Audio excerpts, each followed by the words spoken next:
I cut off my friend because of a tenner, and she's trying to twist the story. So one of my female friends asked me to borrow a tenner, and I was like, it's fine, it's no big deal. She said she'd send it back in a week, and after a week passed, I asked her if she had it. She left me undelivered for several days, to the point where I messaged her again and told her, you can keep the tenner, but next time if you want me to give you money, just ask instead of saying you want to borrow it. She left that undelivered too. So after that, I just removed her off my socials because it annoyed me that she basically ghosted me over a tenner, and now I'm hearing that she's telling everyone I'm broke because I cut her off over a tenner. It's really irritating. It's pissed me off more because I even apologized when I don't think I should have, and she left me unseen. Am I the asshole for ditching my assigned bridesmaid at a wedding for one that is younger and a different race as me? Huh? One of my good friends from college was getting married, call him Tom, to his wife, call her Liz, and asked me to be one of his groomsmen. I was honored. I haven't seen him in a while because I live across the country. When I arrived to his city, I was assigned a bridesmaid. Call her Kelly. Now, Kelly is a lovely woman. However, I think we were both only assigned to each other because we're both black.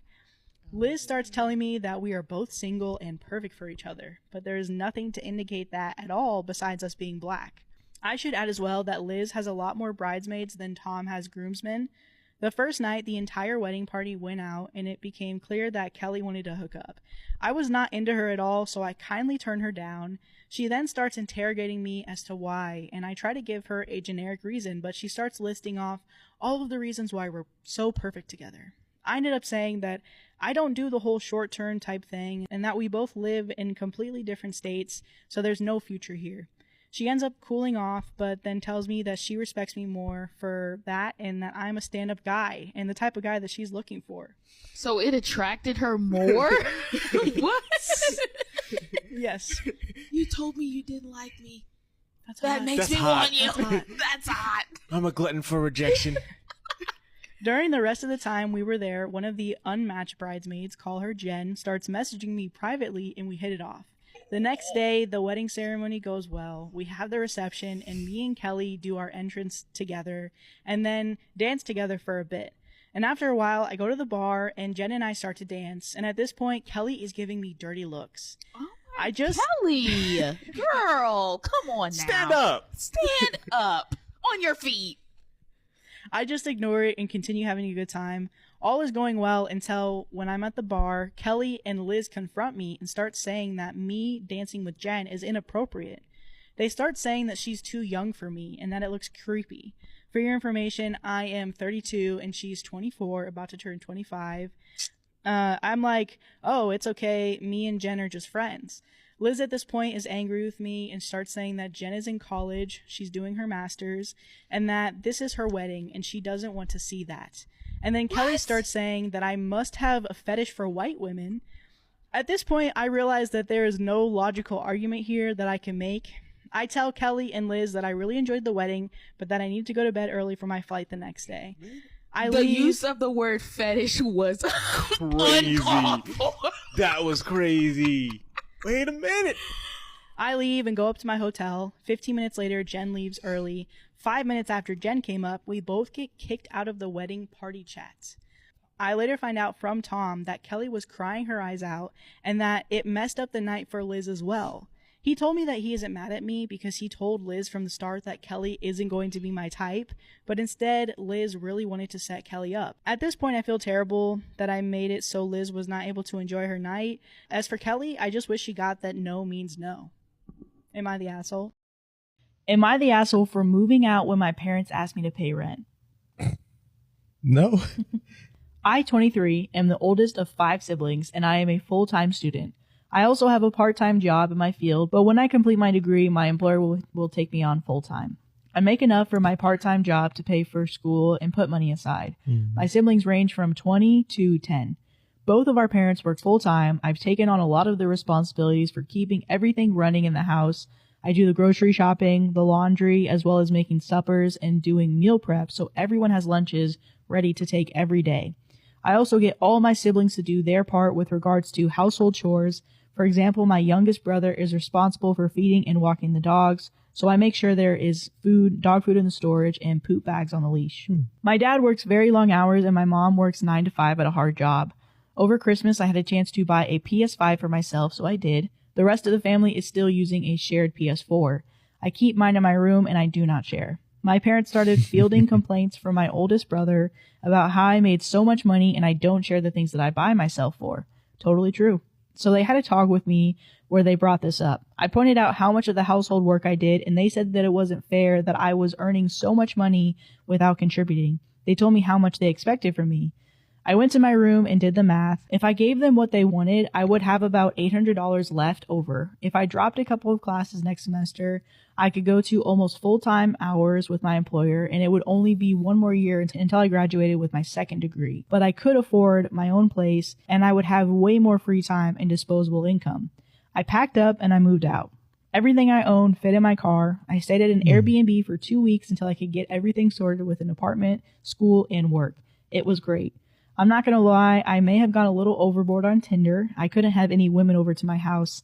I just moved into my own apartment. I'm working part-time until I finish the semester. I will work full-time over the summer and go to a lighter class load / higher work hours in the fall. My oldest brother has been tasked by my parents to do everything that I used to do.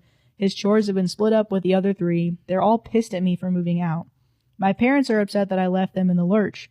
My siblings are mad at me that they all have more chores.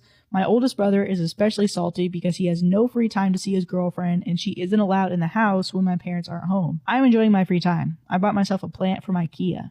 I feel bad for screwing them all over, but it didn't make sense for me to do all the work and pay rent on top of it. Edit.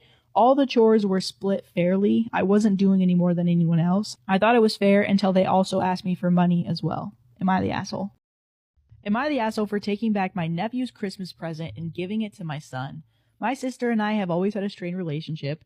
I usually just let things go and try and keep the peace. We both have sons who are around the same age. My nephew is 13 and my son just turned 11. For my son's birthday, I bought him this new gaming system he's always been wanting. He was absolutely thrilled and he plays it nonstop. My sister is bad with money. I usually have to lend her money for bills and stuff for my nephew. I know my nephew doesn't always get the best Christmas gifts, so this year I went a little crazy and I purchased the same gaming system for him for Christmas. I already had it ready and wrapped underneath my tree.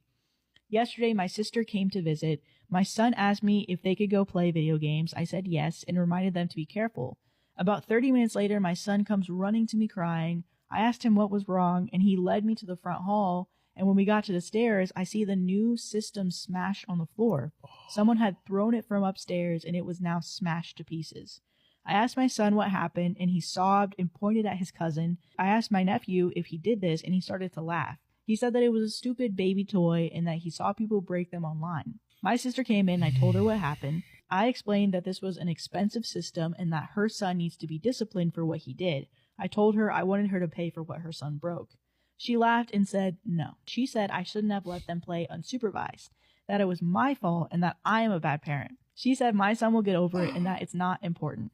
Seeing my son sitting on the ground next to his broken system trying to put the pieces back together tore my heart out. Oh, no. I walked over to the Christmas tree and grabbed the system that was meant for my nephew. I pulled the gift wrap up, gave it to my son, and told him to go upstairs and set it up. My sister asked me why I was making such a big deal when I had another one already. I then laughed and I told her that was actually your son's gift. That since it wasn't important and that it was just some stupid baby toy, then obviously they won't miss it. I told them to leave. My nephew realized what happened and began to cry, that my son had stolen his system. I said no, this was the one that he smashed. My sister was livid and told me that I will never see them again. I just said, okay, and slammed the door. Other family members are now calling me nonstop, saying that I'm an asshole and that I ruined my nephew's Christmas. I don't think so, though. My nephew is 13. He's not a stupid kid, and he knew what he was doing. I don't care that it was over jealousy. He's old enough to know better. My sister was not going to make the situation right, so I did what I had to do. They all think I should buy another new system for him, but I don't have that kind of money. I'm starting to feel bad about this, and I'm wondering, am I the asshole? Am I the asshole? Asked my wife to help with the kids. Okay. Okay. That's simple. Simple. Maybe. Maybe. I Let's don't know. see. My wife, Lisa, and I, both 30s, have 3 kids under 5. I work full-time while Lisa is a stay-at-home mom with an Etsy shop where she makes and sells jewelry as our supplemental income. Okay. A while back, I received a nice bonus, and after a bit of discussion, it was decided I'd use my bonus for myself.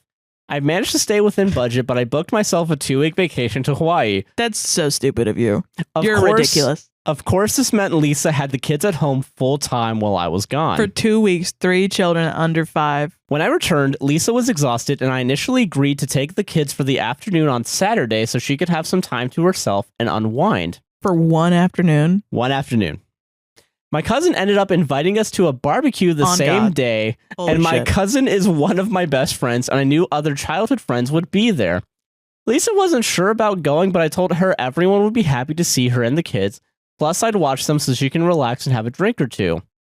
The day of the barbecue, the kids were out of control, crying, screaming, fighting, not listening, or following direction. It was impossible to have a conversation or catch up with my cousin or friends. I repeatedly walked over to Lisa to ask her to give me hands with the kids. Each time she declined and said I agreed to watch them, and this is her downtime. 2-week vacation. I just want to remind everybody, yeah, this is based. This is a based response. This reminds me of another one that went viral that we missed out on, but I'll tell you about it later. After about another hour of chaos, I ended up yelling across the yard, "For once, can you please get off your..." For once? For one, that's not even the worst part. For once, can you please get off your fucking ass and help me with our kids? Just once is all I'm asking for. Dude, if this were the Wild West and she were a pioneer woman, you would be dead. You'd be shot, buried revolver in the ground. Yeah. Lisa stomped over to me and started whisper yelling that I was breaking my promise to let her have time to relax. She didn't want to be here and feels I basically made her go. I tried explaining that these people are people I don't see very often and to please not make a scene. Unfortunately, a few people overheard us and we caught a few comments about Lisa being a lazy mom who only wanted to pawn the kids off on me / she's taking advantage of me. Lisa burst into tears. Everyone's getting stabbed. Everyone's getting stabbed.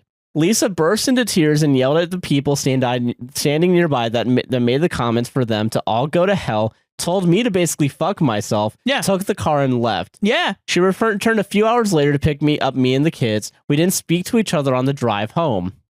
Later that night, I tried talking to her that the kids were having a rough day and I just needed her help for a bit so I could finish a few conversations and I would have taken them right back. Lisa objected that wasn't fair. She had the kids alone for 2 weeks while I was in Hawaii. She also said that's not what upset her the most. It was how I phrased what I said and how I let people insult her and didn't immediately jump to her defense. I told Lisa that those people don't know her like I do and have no idea how hard she works to take care of the kids. Our then house. You should have fucking said You should that, have said bitch. this and run her Etsy shop. Nor did I have the time to react before she ended up leaving. Am I the asshole? Yeah. You're the most asshole I've ever heard, dude. I, 21 female, almost died last night, and my boyfriend, 20 male, started arguing with me after the paramedics left. Am I the asshole? This is a relationship post, so there's I know, yeah. Last night, some friends and I were getting ready to go out. My boyfriend had stayed at his place to do homework. My best friend, A, 21 female, and I went to the kitchen to get a snack, and shortly after, I felt a large chunk get stuck in my throat. Before I stopped breathing entirely, I managed to tell her that she needed to do the Heimlich maneuver on me. It took several attempts to get the food lodged in my throat out.